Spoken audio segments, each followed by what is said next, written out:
నమస్కారం. నమస్కారం అండి. నమస్కారం. చాలామంది నా కమాన్ ఇండియన్ ఫ్రెండ్స్ నాతో ముఖాముఖిలో సంవాదం అంతరంగం మాటలతో మాట్లాడుతూనే ఉంటారు. ఎస్, కమాల్గా మాట్లాడుతుంటారు. గురుమూర్తి గారు, నువ్వు హిందువా, ముసల్మాన్వా, క్రిస్టియన్వా, సిక్కువా అని నన్ను అడుగుతుంటారండి. నేను ఏంటని చెప్పాలండి?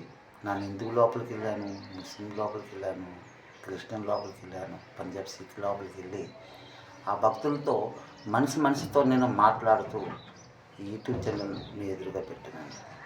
ఎస్, నేను ఏ విధంగా వాళ్ళకి చెప్పాలండి? నేను హిందువున్నా, ముస్లింనా, క్రిస్టియన్, సిక్. కాకపోతే మా నాన్న మా అమ్మగారు హిందువులే. ఆ హిందూ కడుపులో నుండి నేను జన్మించాను. మీరు కూడా హిందువులేనండి. క్రైస్తవులైన కావచ్చు, ముసల్మాన్లు కావచ్చు, పంజాబ్ సిక్లే కావచ్చు, మీరు కూడా హిందువులే. కానీ మీరు అనుకుంటానంటే మేము క్రైస్తవులము, మేము ముసల్మానము, ఏమండి మేము పంజాబులము, సిక్కులము కాదు. అందరూ కూడా ఆ హిందూ పంజాబ్ సిక్కులమే. అది ఏ విధముగా మనం ఇప్పుడు మాట్లాడుకుంటున్నాం కదండి. అదే విధంగా ఏ విధంగా అందులో అర్థం ఉందండి. ప్రపంచంలో ప్రతి ఇంటిలో పంజాబ్ సిక్కులే జన్మిస్తారు.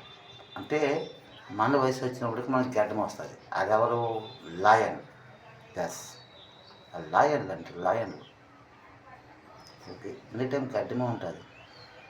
ఆ తర్వాత మనము మంగళవారితో సేవించేసుకుంటాము, లేక మనము స్వయంగా సేవించేసుకుంటే టైగర్లు అయిపోతాము. ఎవరు? భగత్ సింగ్ అయితే అంటే భగత్ సింగ్ లాయన్ కూడా, టైగర్ కూడా అక్కడ కనిపిస్తున్నారు కదండి. ఆ తర్వాత కావు అంటే కాకులు కాదండి, ఆవు ఇంగ్లీష్లో కావు అంటాము, తెలుగులో ఆవు, పాలిచ్చే ఆవులు. ఆ తర్వాత గాడిదలు అంటే డొంకీ. అంటే గాడిద,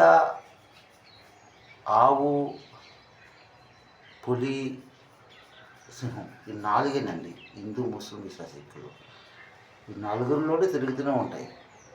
అందులో కోతి ఉంటుంది, అది మంకీ. అదే మంకీ